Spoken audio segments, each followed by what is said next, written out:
We live in times when smart cities are springing up, with world leaders adopting eco-friendly policies to mitigate the effects of climate change. From tree planting programs to regular sanitation exercise, Governor Abdullahi Sule is taking deliberate steps in ensuring a clean and healthy environment across Nasarawa State. Today on the program, just within 100 days in office, he took the law of Environmental Sanitation Law 2020. A cleaner and an eco-friendly Nasarawa State backed by law.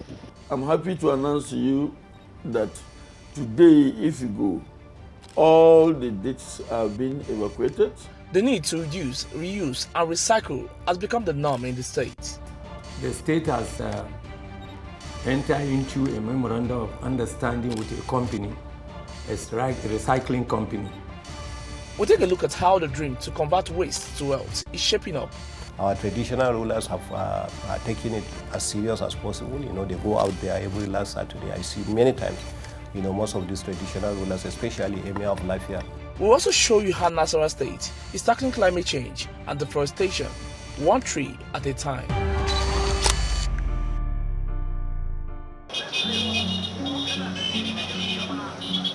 Nasarawa State is a gateway to the Federal Capital Territory, Abuja.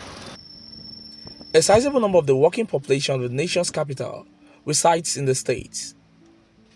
This has brought about tremendous increase in the state population, especially in the Karaazis, with its attendant effect on the resources of the state. In order to achieve a more healthy and clean environment, the Abdullahi Sule Administration in 2019 proposed a new environmental law. The law, which was passed and signed in 2020, empowers the state government to carry out specific tasks to achieve a clean state, given its ever-increasing population. Yakubu Kwanta is the Commissioner for Environment and Natural Resources of the state.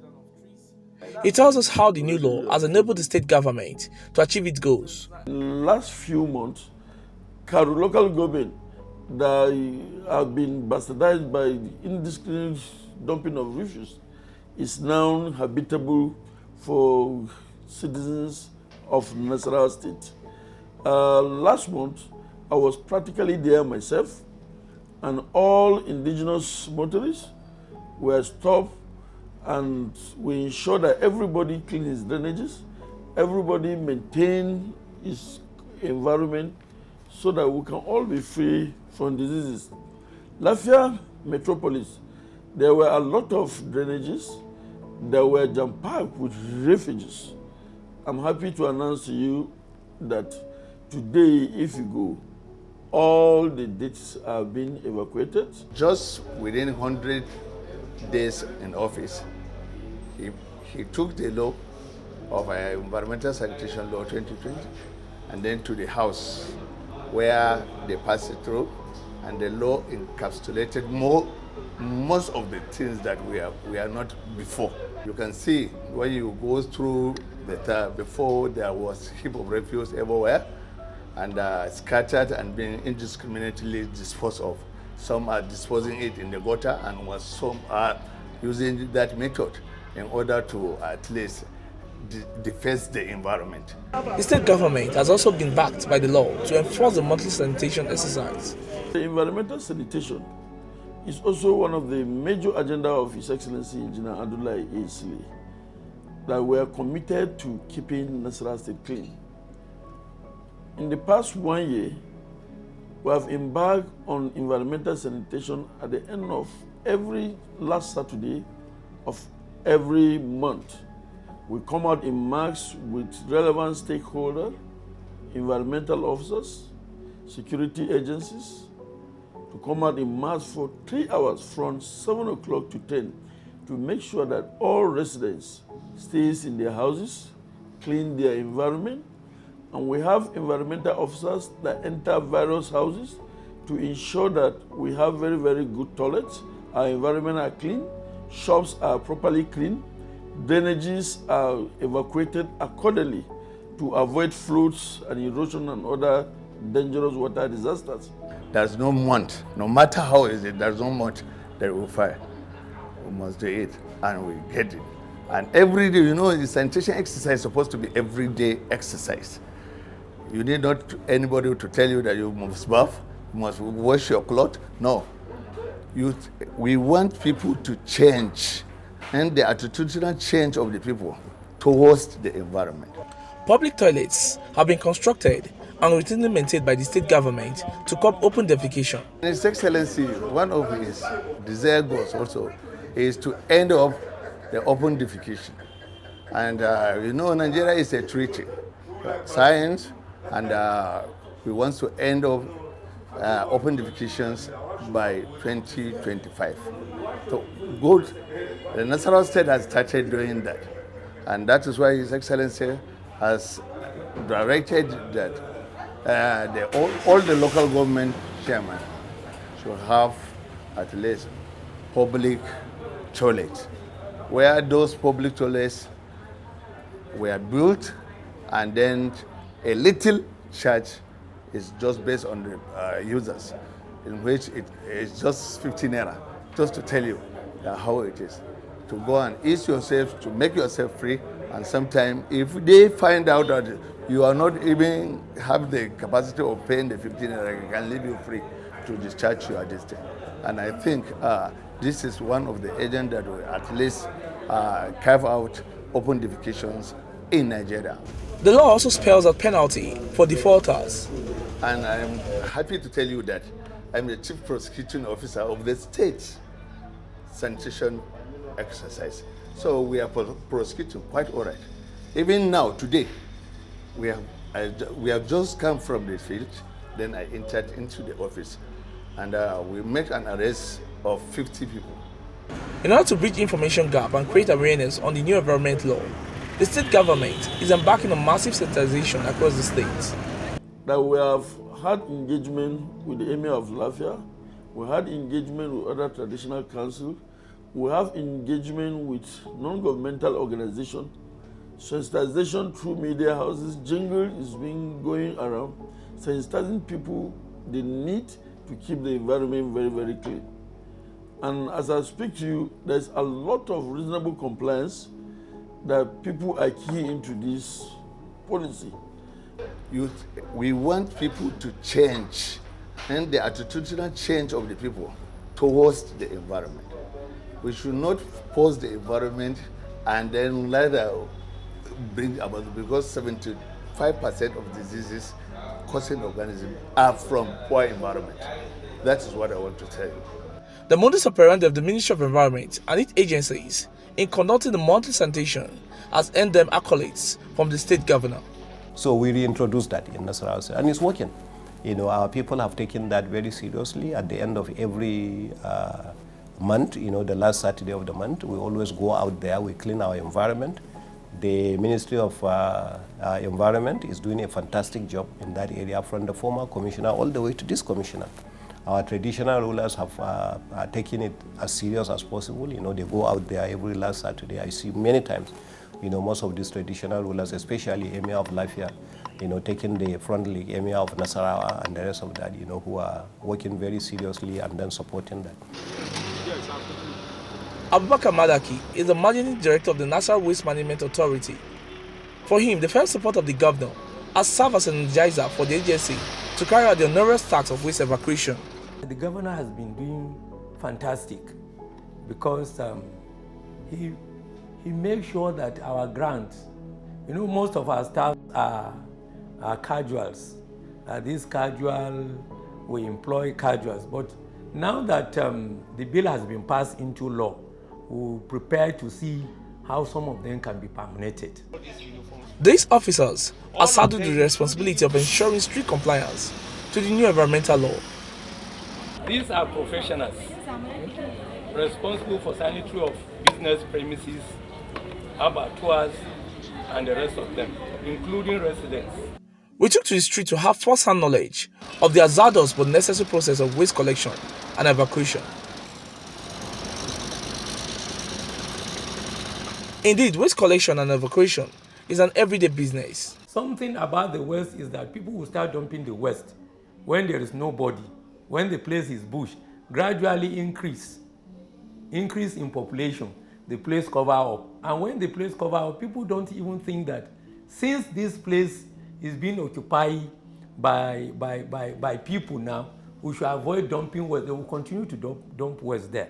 So those are the traditional ways that we've just written to His Excellency so that we will evacuate all. We intend to evacuate every waste in the town now and move to the waste dump behind the towns, at least 5 to 6 kilometers from the town. That is what we intend to do, and we've been doing it. This is Autaba Alefi dump site in Karo local government of the state. It is 5 kilometers away from the city center and undergoes routine maintenance by authorities. The waste are sifted and sorted to extract the polythene and other useful items. These categories of waste are transformed into useful commodities. It is for this reason that the Sule Administration, through a public-private partnership, is establishing waste recycling plants across the state. The aim is to generate revenue through waste.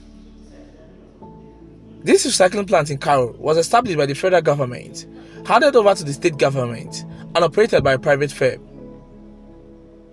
The state has entered into a memorandum of understanding with a company, a recycling company. And right now, the company is working and at Autaba Alefi. You go there, you will see they are seriously working. And all the waste that are being collected, most of them are being sorted out by the sorters and sold to them. They purchase it. Sometimes we assist them through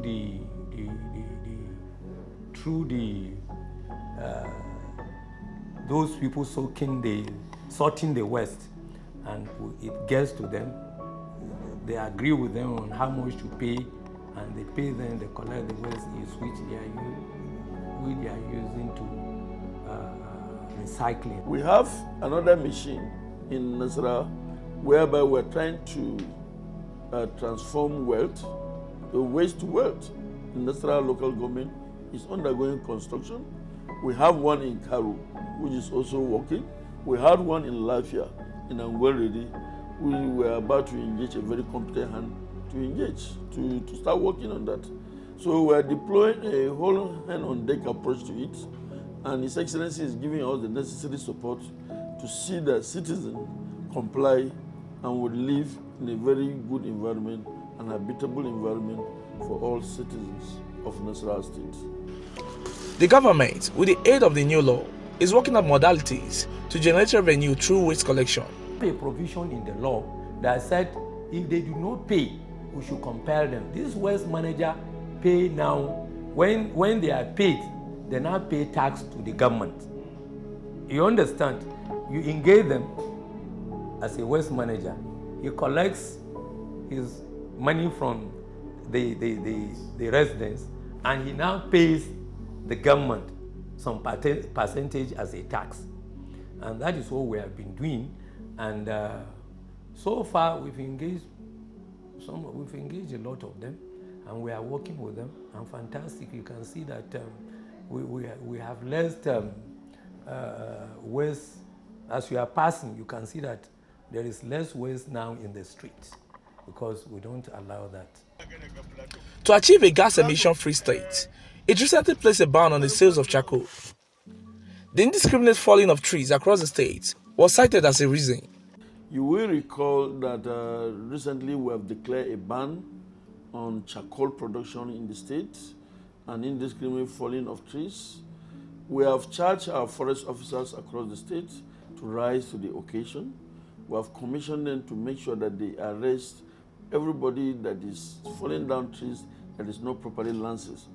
We are saddled with the responsibility of making sure that we lance you before you fall any trees, because we are having what we call HAMA, which is a security document. Before you fall any tree, it must be satisfied by a forest officer. But people who come around falling down of economic trees, guava, mango, which is not a very good thing for the next generation. To be fair to the next generation, we have to deploy a whole hand-on-deck approach to it. Recently, I have personally intercepted over 50 trucks of charcoal that is heading through Abuja, and we intercepted it in Karo Local Government Council. And the culprits were arrested and they handed over to the security agencies. It has since commenced the enforcement of the ban. Recently, the Commissioner for Environment and Natural Resources led a team of his management to Karo to commence enforcement. Trucks loaded with charcoal were seized and the faulters prosecuted. We have a duty to protect their ecosystem for our own survival and that of the future generation, because the generation before us have been fair to us. The Nasarawa State government has never at any time prevented locals from picking twigs and branches of trees in their communities for immediate use as energy source for cooking and other domestic needs. However, we will not tolerate the merchandising of our forest resources by unscrupulous individuals in the guise of addressing any poverty in our community. The Abdullahi Sule Administration is mulling the planting of 5,000 trees in the state. This is aimed to provide a healthy and conducive atmosphere for inhabitants of the state. We've requested, when it comes to this issue of a tree planting campaign, the environment, if you look at the weather, it's very hot. So what we did was to request to His Excellency to give us some funds for us to be able to plant trees, so that these trees will be to raise. And His Excellency Engineer Abdullahi Sule immediately approved some funds for us to purchase azote seedlings, where we have a proposed garden at very close to Shabode. So we raise those seedlings where we sell it to the general public for beautification and landscaping. So, these trees now serves as a shield to the people in the environment. It also releases what? Oxygen. These trees traps the carbon dioxide that is being escaping to the atmosphere, and it releases oxygen. So that you find out that we have an aesthetic environment. So if you cut down these trees now, you find out the environment now will be warmed, where a lot of things happens in that environment. So that is the essence of banning of this charcoal, because these people now use these trees now. When they cut these trees now, they use it to produce charcoal, and it has a deleterious effect on the people and the environment. Already, the Timber Association have engaged with them. The religious body, the traditional institution, we have already agreed to declare Operation Plant 5 million trees already, and everybody is already key into it. From now to the next 2 years, we'll be able to plant over 5 million trees in Nasarawa State. Because of the influx of the people in Karo local government and some of the major cities in Nasarawa State, there is a lot of gaseous emission, and with this plantation of trees, it reduces the gaseous, and it gives some gaseous emission control to our environment, which is also what His Excellency wanted. And I want to assure you, everybody is ready to key into that. Between now and the next 1 year, by the grace of God, we will attain reasonable green environment, and we are talking with our forest officers and the rest to make sure that all hand on deck approach is being maintained, so that everybody must plant a tree today. There's no doubt that the environment-friendly policies of the Abdullahi Sule Administration is making Nasarawa State cleaner and healthier. The Nasarawa Investment and Development Agency, NASIDA, is a one-stop shop for all investments in the state. The first reading. Passed by an act of parliament and signed into law in December 2020, the organization has been fully operational in the last 1 year. It was created to drive the economic blueprint of the Abdullahi Sule Administration. Abdullah Ibrahim is the managing director of the agency. Since it began operation, NASIDA has succeeded in attracting several investments into the state. Prominent among them is the technology village situated in Asopada village of Karo local government of the state. It's a robust partnership that includes housing, technology center, technology commercial spaces, MSME center, schools, hospital. So it's a live, work, play environment. We are also leveraging the Nasarawa Technology Village to take advantage for Nasarawa State to play a prominent role in Nigeria's fast developing tech economy. A groundbreaking ceremony was recently carried out at the project site by the governor. The project, when completed, is expected to provide shelter, boost the economy, and create employment for the ever-growing population of the state.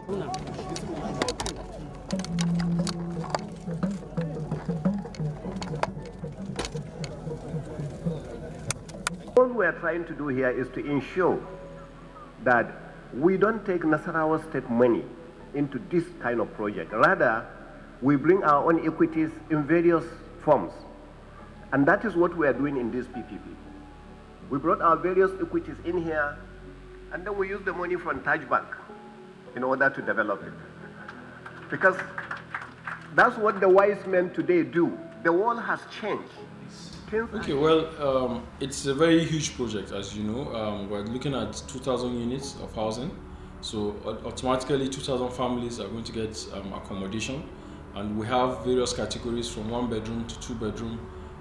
So we're starting from the lowest of the low, affordable social housing, and then all the way to about 25 million for bigger families.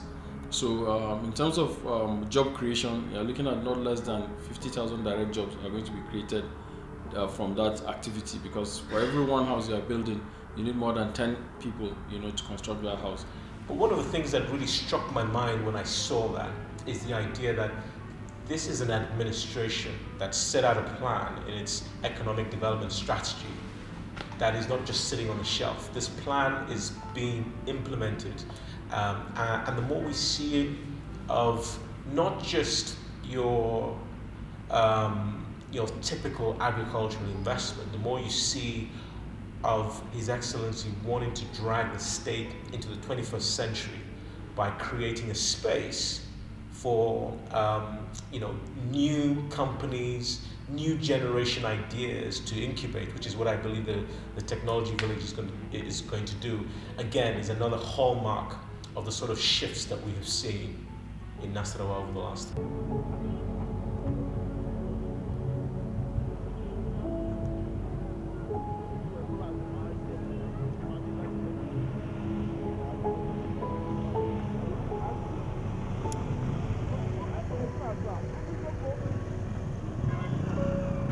Locals of Asopada are hopeful that the technology village will bring better fortunes to them. Living here for long, so we are very happy for what governor want to do here, to develop here for us, because during the time here is bush.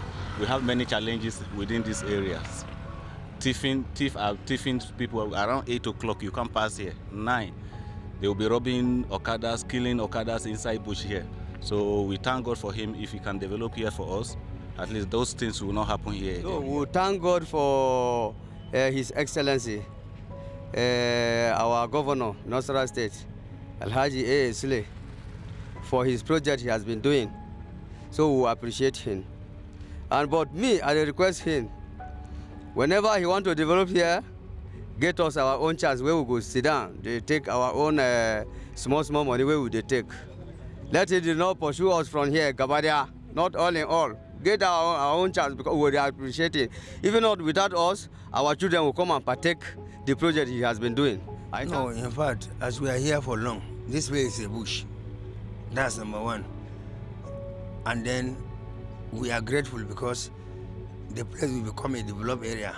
And then people that they are here, like we were here for long, as a tipper workers here, as I'm a chairman in this place. And I believe, say yes, we are part of our work. As our workers, we use our motors and then we get our daily bread. And the people that they are from far, even our children here, I hope that maybe they will get job here. If it be possible for us. We are happy about this governor project for this also a pada. We are happy to see the development that will come for this ASO. because many things will come for this ASO. The many development, many work, many projects will come ahead of this. Just like the technology village, the agency has attracted investors for the establishment of retail and recreational center in Karo. The groundbreaking ceremony was recently conducted by the governor. He is hopeful that the venture would boost the revenue of the state and revamp economic activities in Karo international markets. Our strategy of engagement to leverage on our proximity to the federal capital actually have given us a number of projects and investments that were mentioned. And here especially the Karo Retail and Recreational Center is a significant offering, both for economic, social impact, while being totally in line with our Nasarawa economic development strategy. The mall Karo shall feature ShopRite as the retail anchor and a well-balanced tenant mix of indigenous and international food retail chains, restaurants, electronic and gadget stores, fashion retailers, pharmacies, and other line tenants. The proposed project site here hosts over 50 matured trees that has grown all over the years. And in our commitment to the environment, we shall preserve the ecological footprint of this project site by retaining the matured trees and introducing an expansive recreational park and children's playground, positioned to offer families and friends a place that they can call their own, a community park that they can call theirs. The agency has attracted several investors in the agricultural sector. They include the Asma Rice Farm and the Flour Mills Sugar Refinery in total local governments. And that's our package from the Southern Mineral State, where Governor Abdullahi Sule is meeting the aspiration of the people and exceeding all expectations. Until the next one, it's bye for now.